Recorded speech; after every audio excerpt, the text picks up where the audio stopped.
Boa noite a todos. Boa noite. Que a paz do Senhor esteja conosco.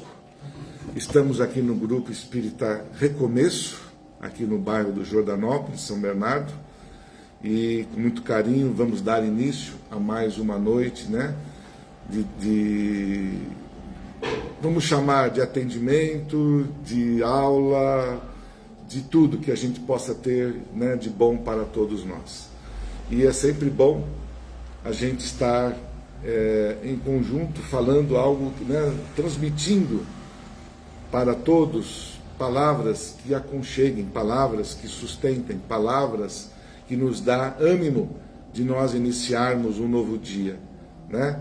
E felizmente a nossa doutrina, ela nos ensina isso, a nós nos fortalecermos para que possamos encarar as nossas dificuldades. Então, sejam todos bem-vindos. E antes de eu iniciar, né, depois nós vamos ter a nossa palestra, eu vou falar um pouquinho só de alguns recadinhos que são necessários, né?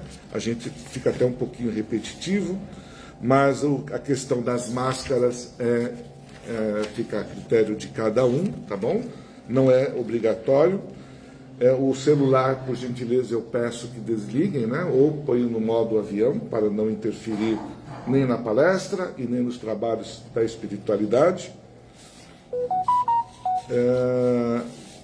Nós temos a questão da doação das lãs, que eu já falei várias vezes, se você mais quem puder nos ajudar com as lãs, para nós fazermos os quadradinhos do amor e doar as mantas para aquelas que estão precisando. Nós também, hoje, como eu disse na semana passada, nós estamos com um número de 20 famílias, né, que estamos ajudando com alimentos não perecíveis, e essa ajuda, né, ela vem de várias fontes, inclusive a de vocês, da qual nós agradecemos muito pela ajuda, porque se não fosse por todos, talvez nós não teríamos esse número de pessoas que estaríamos atendendo. Como eu disse, o ideal é que não tivéssemos ninguém para atender, que todos pudessem ser autossuficientes, mas há necessidade, então, é o pouquinho que a gente pode fazer, né? Esta casa ainda é jovem, é pequena, tem muita coisa para se fazer ainda, né? Mas é um começo de ajuda àquele que está precisando. A gente fala também das questões do Evangelho no Lar, que é um processo importante para nós alcançarmos a nossa segurança. A gente vem na casa espírita, nós aqui nos abastecemos, tomamos o passe, vamos embora, e em casa, como é que fica? Nós temos que dar continuidade. Então, o Evangelho no Lar, uma vez por semana, ele é muito importante para que nós conseguimos manter o equilíbrio.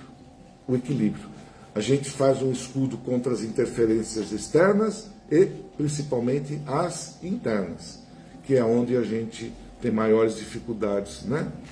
E eu gostaria de mudar um pouquinho de assunto e falar sobre o nosso bingo. Como todos sabem, a casa, ela financeiramente vive de eventos e de doações, né? E nós vamos ter o nosso bingo, o nosso primeiro bingo, agora no dia 5 de agosto, das 14 às 18 horas.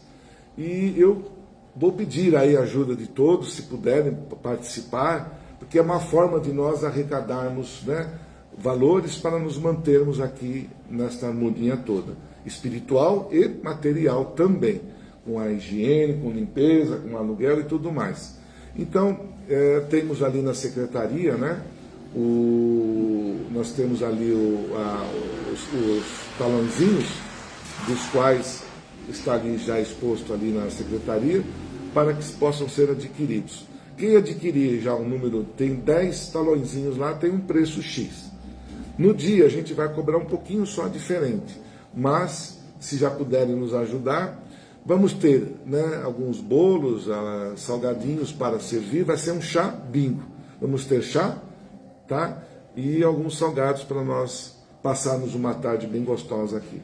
Conto com a presença de todos e não esqueçam, né, de que tudo isso que está sendo feito é em prol desta mesma casa e para o que nós precisarmos dela, tá bom? Então vamos lá.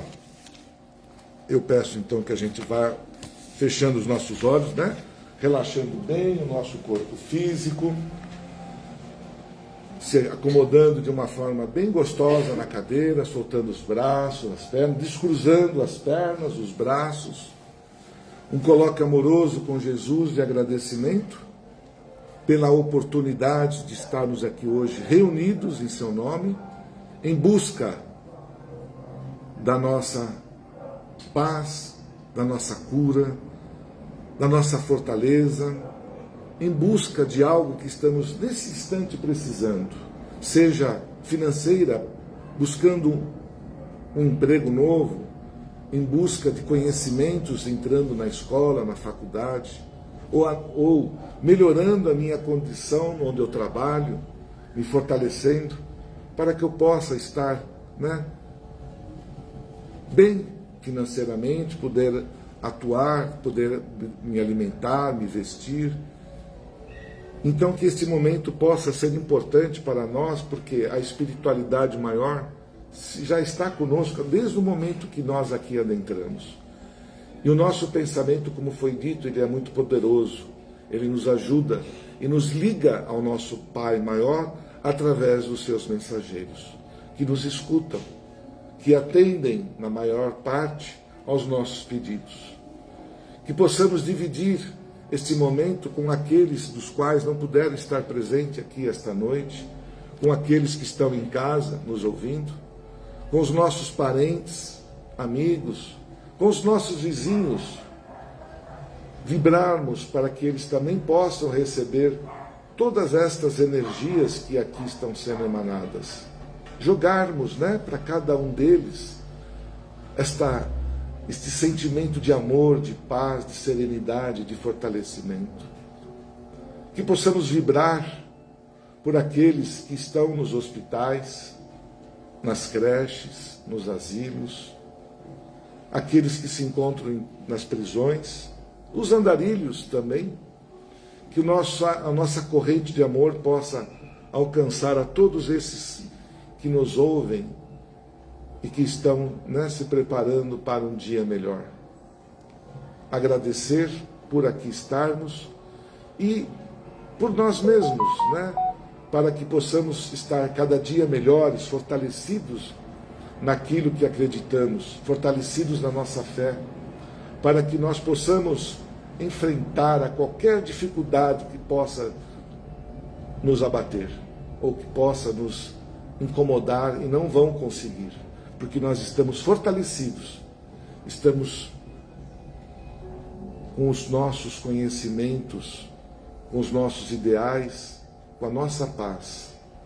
E assim, nós vamos agradecer a tudo isso ao nosso Mestre Jesus, agradecer aos nossos irmãos de luz, que sempre estão ao nosso lado, dizendo: Pai nosso, que estás nos céus, santificado seja o vosso nome, venha a nós vosso reino, seja feita a vossa vontade, assim na terra como nos céus. O pão nosso de cada dia nos dai hoje. Perdoa, Senhor, as nossas ofensas, assim como perdoamos aqueles a quem nos têm ofendido. E não deixeis, Pai, cair em tentações, mas livra-nos de todos os males, que assim seja. Muito bom. Podemos chamar o nosso palestrante da noite, que fará a palestra, e que todos nós possamos absorver os ensinamentos que Jesus nos trouxe através do Evangelho. Que assim seja.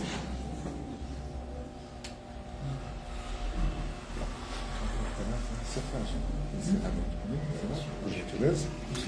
Obrigado. Só deixa eu ver isso aí.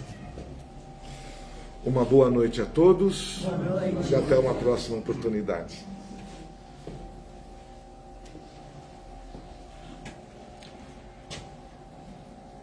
Minhas irmãs, meus irmãos, em Jesus Cristo, muito boa noite. Boa noite.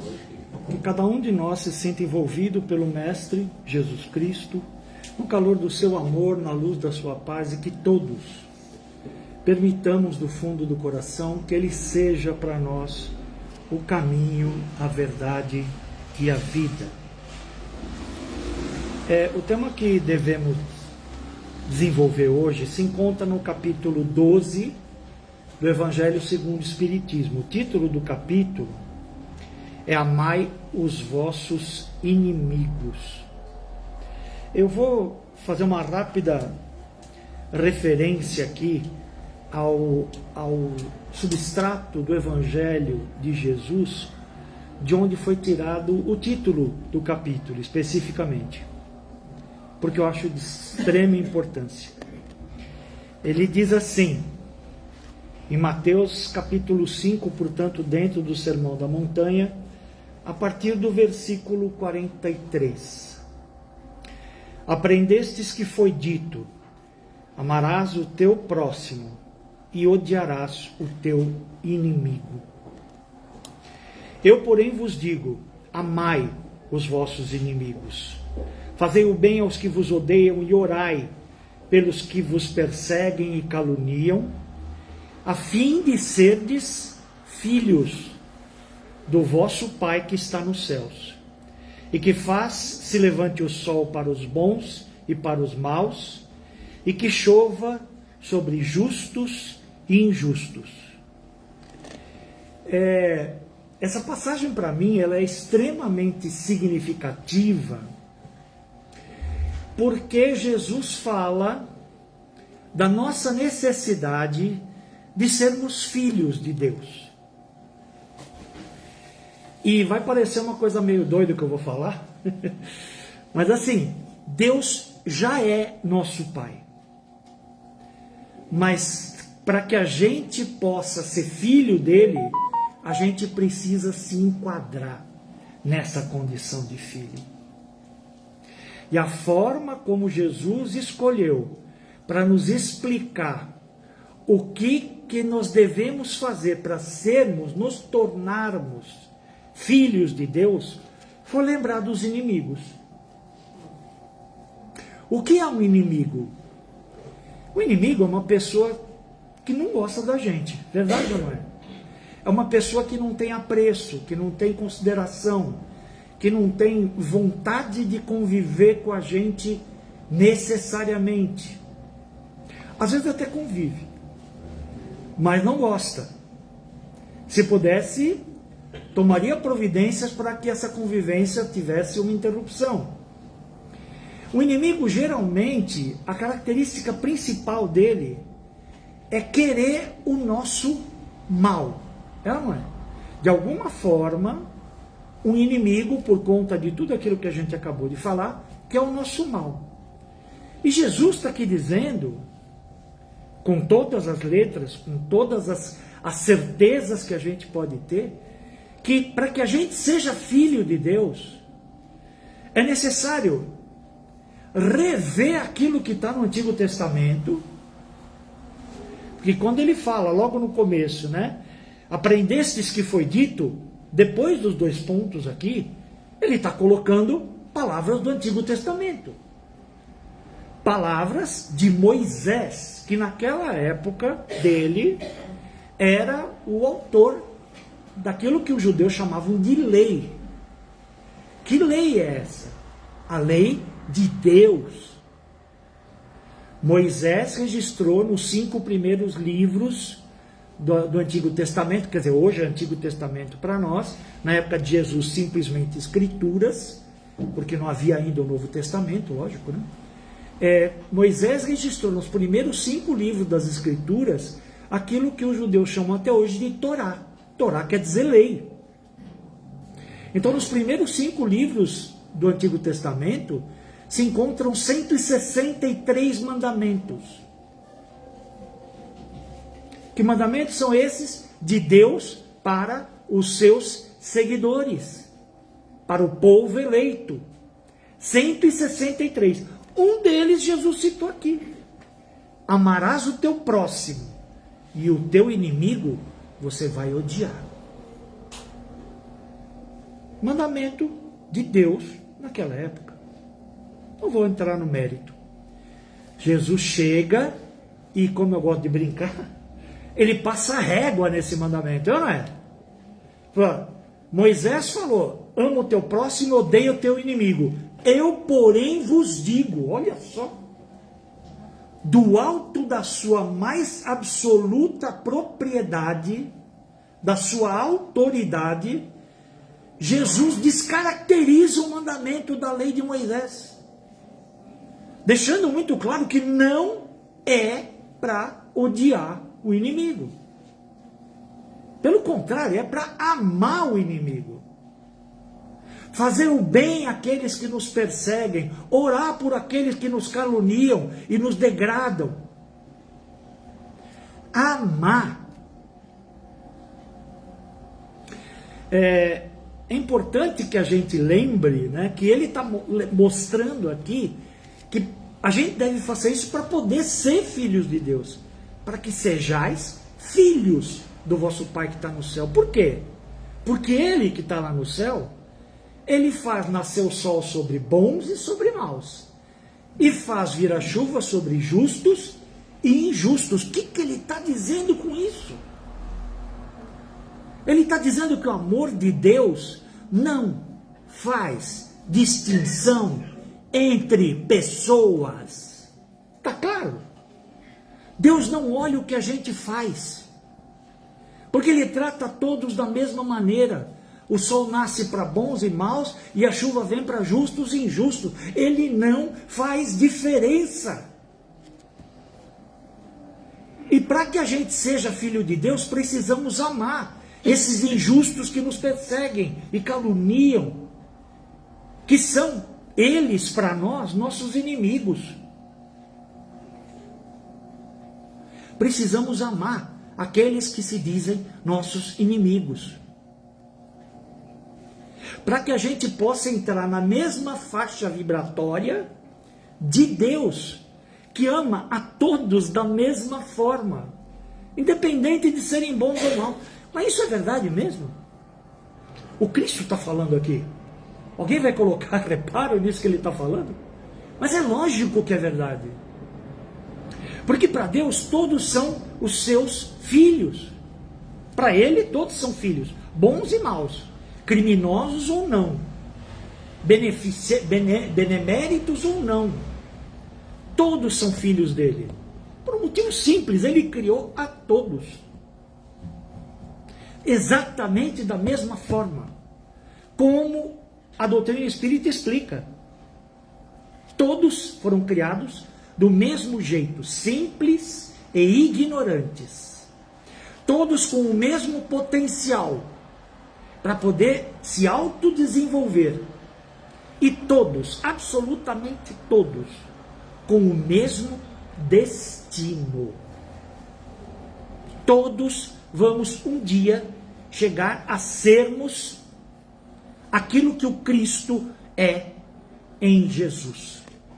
Aquele Espírito puro que encarnou em Jesus na última vez que ele veio para esse planeta. Todos nós vamos chegar. Como é que eu não vou amar alguém que ainda está no meio do caminho? Eu, na posição de Deus. Como é que Deus vai deixar de amar alguém que está no meio do caminho? Todos nós estamos no meio do caminho. Todos nós. Alguns de nós já passaram por certas etapas que nos impedem, nesta encarnação e nas próximas, certamente, vão nos levar a não fazer, não cometer certos enganos que em vidas anteriores a gente cometeu. A gente pode chamar de malfeitores aqueles que hoje em dia a gente constata que, por exemplo, sei lá, tiram a vida dos seus semelhantes. São malfeitores? São. A gente faz isso hoje? De jeito nenhum. Não passa pela nossa cabeça fazer uma coisa dessa. Quem foi que falou que na encarnação anterior não passou? Quem foi que falou que eu não fiz alguma bobagem muito grande em encarnações anteriores? É quase certo que sim. Porque se a gente melhorou é porque a gente aprendeu. E se a gente aprendeu é porque a gente cometeu erros. E se arrependeu deles e trabalhou em cima deles. Já fomos inimigos de muitas pessoas. E atuamos como tal, prejudicando, maltratando, vilipendiando. É por isso que é tão importante a gente amar os nossos inimigos. Por isso que é tão importante a gente fazer alguma coisa que nos aproxime, através desse amor aos inimigos, como Jesus categoricamente coloca nessa passagem, que a gente se aproxime do Deus que perdoa tudo, do Deus que renova todas as oportunidades, do Deus que permite que, apesar de estarmos em erro, a gente tenha a chance de, numa próxima circunstância semelhante, não mais errar. Aí, o item específico que a gente deve abordar hoje é o item 10 dessa passagem, desse capítulo, que é uma comunicação do espírito chamado Fenelon, obtida em Bordeaux em 1861. E Fenelon fala um monte de coisa aqui, bastante interessante a respeito do ódio. O tema é ódio, né? Ele diz assim: amai-vos uns aos outros e sereis felizes. Tomai sobretudo a peito amar os que vos inspiram indiferença, ódio ou desprezo. O Cristo, que deveis considerar modelo, está lá no livro dos Espíritos, né? O modelo para a gente poder se referenciar é o Cristo, que encarnou em Jesus. O Cristo, que deveis considerar modelo, deu-vos o exemplo desse devotamento. Deixa eu fazer uma pergunta para vocês antes da gente continuar. Quem que Cristo tinha como inimigo? Ele achava que ele era inimigo de alguém? Hipótese alguma. Achar que é inimigo significa ele querer o mal de qualquer pessoa. Ele não fez isso. Mas, na época dele, apesar dele já ser esse espírito puro, ele teve inimigos? Teve. Não foram poucos. Não foram poucos. E foram esses inimigos que levaram ele para a cruz. Foram esses inimigos que ajeitaram as coisas para, inclusive, impedir que ele fosse liberto e que fosse crucificado no lugar dele um assassino confesso, Barrabás. Então, assim, nós podemos e devemos não ter inimigos. Podemos e devemos não sentir ódio, raiva das pessoas, a ponto de querer para elas o mal.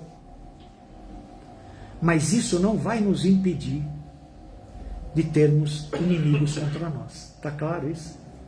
Se até com Cristo aconteceu isso, imagina nós aqui, no nosso nível de evolução. Não tenhamos ilusões. Isto é um mundo de expiação e prova. O próprio Cristo falou: no mundo tereis tribulações, vocês vão ter problema. Vai dar ruim. Muitas vezes. Mas tende coragem, eu venci o mundo. Mostrando que a gente também pode, como ele, vencer o mundo. Começando por amar os nossos inimigos, abrir mão do ódio, da intenção de vingança, da vontade de que o outro se prejudique de alguma forma pelo mal que possa ter feito para nós. Continua Fenelon. É penoso para todos nós o sacrifício de amar aqueles que nos ultrajam e perseguem. É verdade, né? É uma coisa que no momento atual da nossa evolução não é fácil de fazer, não. Kardec, inclusive, quando ele faz a explicação do primeiro item desse capítulo, ele fala que amar o inimigo não é querer bem para o inimigo como a gente quereria a uma pessoa da nossa família, uma pessoa a quem a gente ama de verdade. Que amar o inimigo é não querer o mal para ele, só, basicamente. Ele faz um monte de explicações a respeito disso, né? É ajudar quando tiver condição de ajudar. Eu posso até lembrar aqui o que ele falou. Ele diz assim, ó: o próprio instinto de conservação, que é uma lei da natureza, impede que alguém ame o seu inimigo como ama uma pessoa próxima. Dizendo que, se apresentamos a outra face aquele que nos haja batido numa, disse sob outra forma, que não se deve pagar o mal com o mal. É necessário, portanto, que a gente realize esse amor aos nossos inimigos, considerando que são inimigos. Segundo Kardec, hein? Estou repetindo Kardec aqui. Você nunca vai conseguir ter por um inimigo, alguém que quer o seu mal, a mesma ternura, a mesma boa vontade que você tem em relação a uma pessoa que te ama, que te protege, que te ajuda de coração, que quer o teu bem em todos os instantes. Kardec está absolutamente certo. Hoje.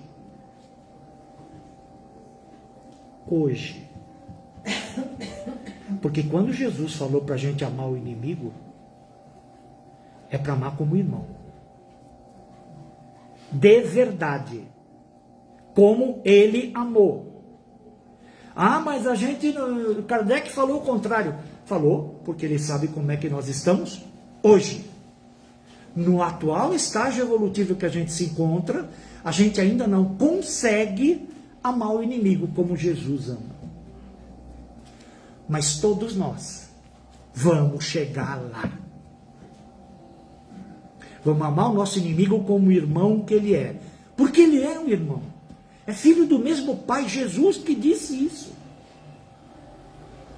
Amar com reserva, ok, pode ser uma contingência do estágio atual de evolução de cada um de nós. Mas não é o nosso objetivo, tá claro? É só para que a gente consiga enxergar com clareza. Sabe salto de altura? Sabe? Tem lá os dois sustentáculos e tem uma barra, né? E a gente tem que passar por cima, né? No exercício. Então, é só para a gente ter a noção de que com as palavras do Cristo, essa barra subiu bastante, tá? Nós vamos ter que fazer muito mais esforço para conseguir amar o inimigo como ele exemplifica. A ponto de, na cruz, perdendo a vida física, elevar uma oração ao Pai, pedindo o quê? Que perdoasse os seus inimigos. Pai, perdoa-os, porque eles não sabem o que fazem. Isso é amar o inimigo. É? Naquele momento, falar uma coisa dessa, vai amar assim lá longe. É muito amor mesmo. Amor absoluto. Sem reserva. É esse amor que a gente tem que perseguir. Mas, enquanto a gente não chega lá, a gente precisa dominar as nossas más inclinações. E Fenelon fala aqui, no item 10, exatamente sobre o ódio, né? Ele diz assim: se bem que a lei do amor mande que cada um ame indistintamente a todos os seus irmãos, ela não coraça o coração, ela não cria uma cobertura no coração contra os maus procedimentos. Ou seja, a gente vai perceber que o outro agiu mal conosco. E é necessário que a gente perceba. É necessário que a gente perceba para que a gente consiga ultrapassar o sentimento negativo. A gente não vai deixar de sentir a animosidade. A gente não vai deixar de sentir a restrição em termos de pensamento que ele destina a gente. A gente não vai deixar de existir aquela vibração negativa. Que a aproximação dele ou dela faz com que a gente entenda e a gente sinta. A gente não vai deixar de perceber. Isso não vai deixar de nos afetar. Mas nós temos aqui agora a opção de não nos permitir atuar sobre essa vibração negativa, sobre essa intenção de fazer o mal para nós, sobre a alegria desse ou dessa pessoa que está conosco na jornada e que se considera nossa inimiga ou nosso inimigo, de se sentir alegre quando o mal nos sobrevém. A gente nunca vai se livrar disso. Mas nós temos a escolha de não nos dirigirmos a cada um deles nessa hora através da mesma medida. Temos a opção, quando a gente sentir isso, de elevar o pensamento e repetir a palavra de Jesus. Simples. Pai, perdoa. Ele não sabe o que faz. E a chance de não saber é muito grande mesmo. está fazendo mal para nós por pura ignorância, porque não nos conhece o suficiente. E porque não nos conhece o suficiente, não sabe o móvel por trás das nossas atitudes, todas elas. Vê, assim, muito superficialmente aquilo que a gente faz, aquilo que a gente diz, e interpreta segundo as suas tendências. Por isso que tem reservas em relação a nós.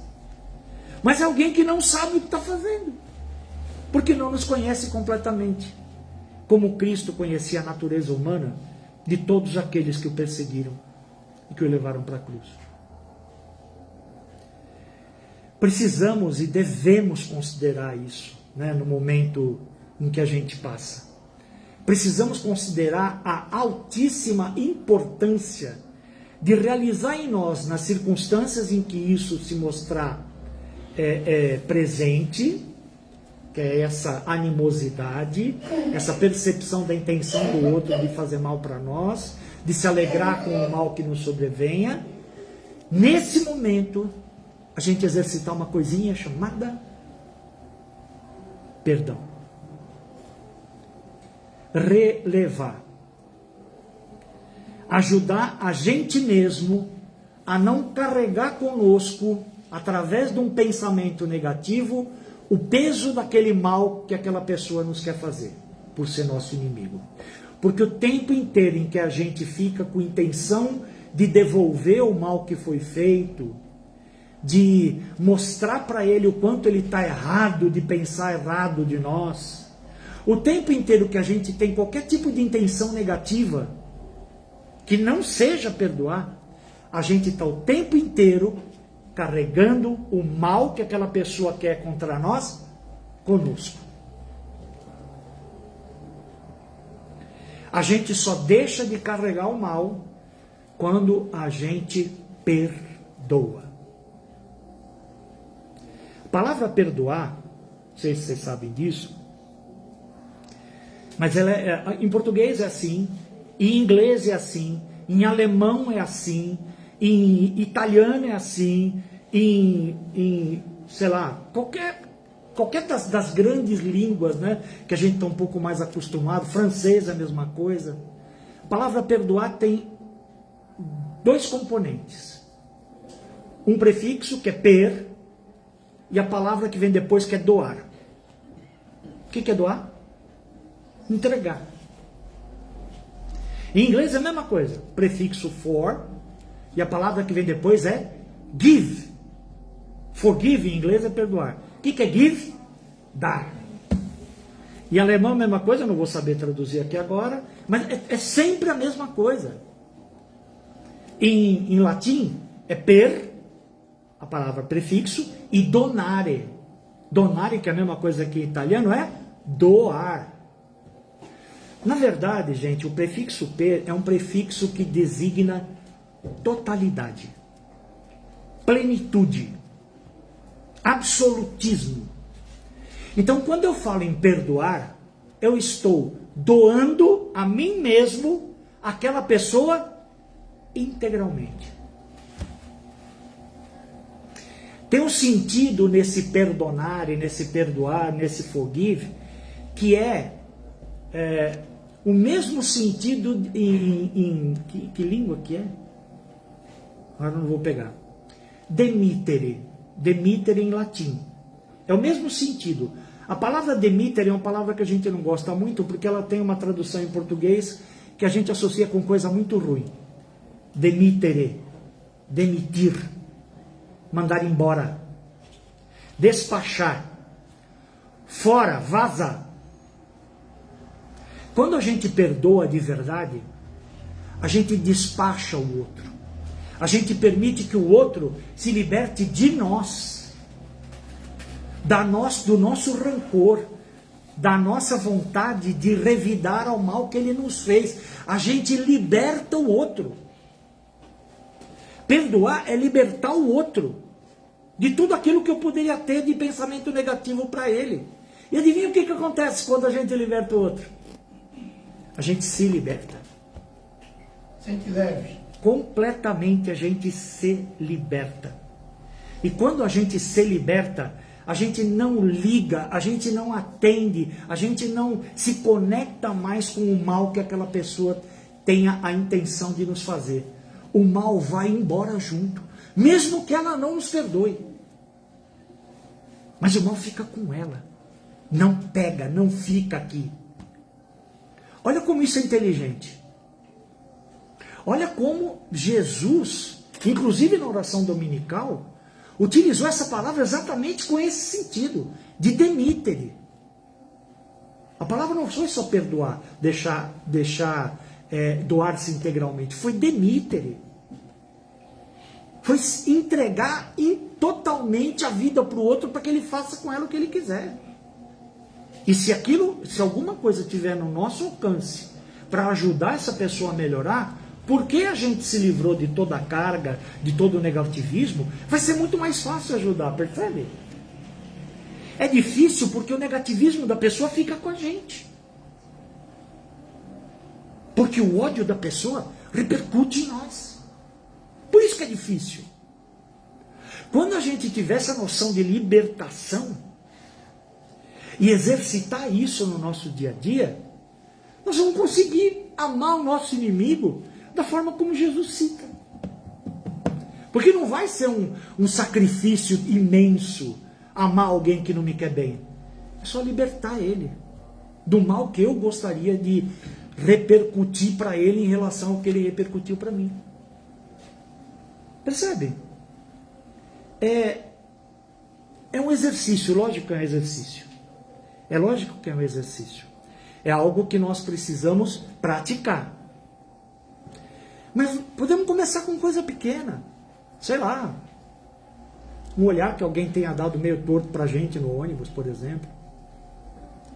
Não vai ter nenhuma consequência, né? Mas deixa aí. Demitere.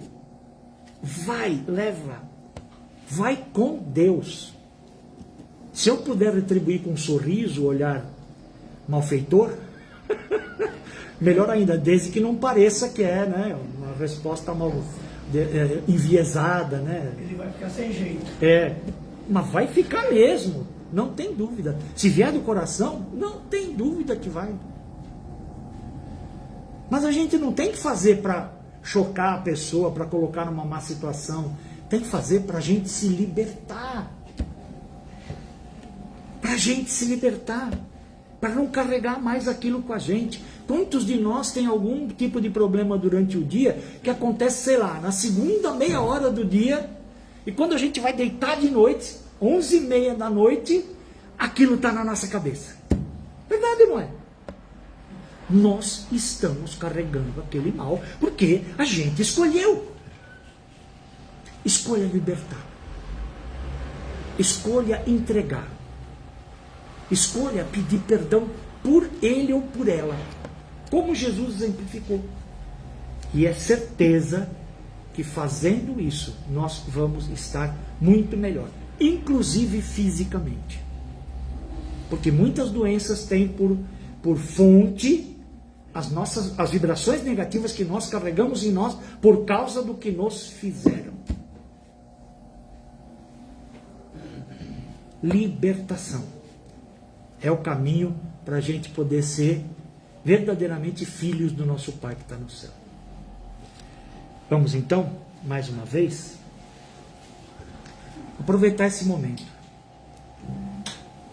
fechar os nossos olhos físicos e abrir os nossos olhos espirituais, os canais que nos conectam com o sublime. Lembrando que o nosso Mestre Jesus Cristo afirmou que quando 2 ou mais estivessem reunidos em seu nome, Ele estaria presente. Mestre amado, amigo de todas as horas, mais uma vez aqui nos encontramos, reunidos em Teu nome, para buscar através do Teu Evangelho um aprimoramento, um passo adiante, uma melhoria na nossa forma de ser e estar neste planeta escola, neste planeta de provas e expiações que em breve vai se tornar um planeta de regeneração. Mas isso só irá acontecer se cada um de nós fizer as transformações necessárias dentro de nós mesmos para permitir que a tua luz se faça por toda esta paisagem terrestre. Que tenhamos, Mestre, através dos teus exemplos, através dos teus ensinos, através de tudo que nos legaste nos teus evangelhos, a bênção de nos aprimorarmos e nos auxiliarmos uns aos outros nessa caminhada, neste avançar, neste aprimorar permanente, para que todos, de alguma forma, possamos ser instrumentos da tua misericordiosa paz. Assim seja. Graças a Deus.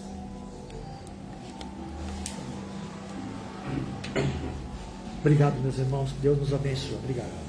Amém.